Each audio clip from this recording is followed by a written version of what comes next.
Okay, this time I'm introducing my other book, which as you can see is titled Understanding Lean Startup. I think every video I've made, I've mentioned this concept of evidence-based planning, and this is my version. There's also another chart titled Lean Entrepreneurship Guide, 6-page laminated chart that has all 14 methods. There's 14 methods of evidence-based planning.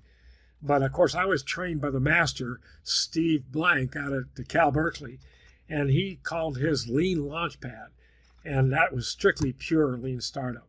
Steve wrote a book called The Customer, originated a method called the Customer Development Process, which was based on his book, the four Steps to the Epiphany.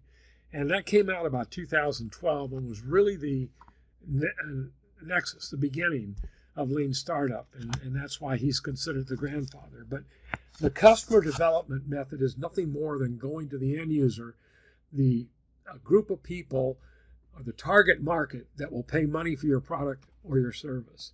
And when you get them to help you design whatever is a solution to their problem or fills their need, you really have something that has a ready market and is going to be successful. That's the key.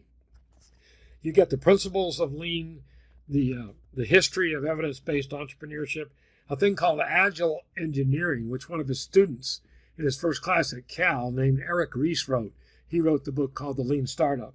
And that's more in a corporation for intrapreneurship, which is inside a corporation doing the same thing, using teams of people to brainstorm lean products and improved systems in a big corporation. The capture of value and the concept of pain and gains.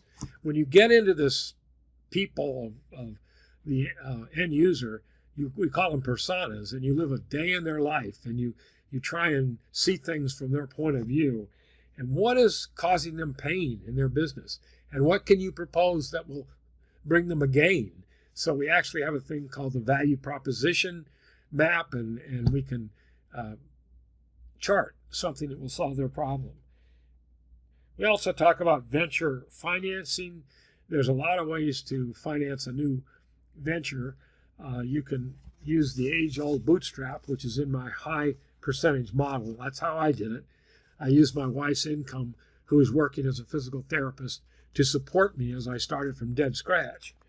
And there's other things. You can get a bank loan through the SBA with your community bank, and that's probably the most professional way to go about getting money. You don't want to really get into the venture capital and the wild world of angel investors until you get to be second, third stage growth where you're really big, because they talk in big dollars.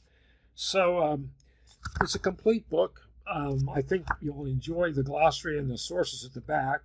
We talk about the ULS, Understanding Lean Startup course map, and the progression you go through.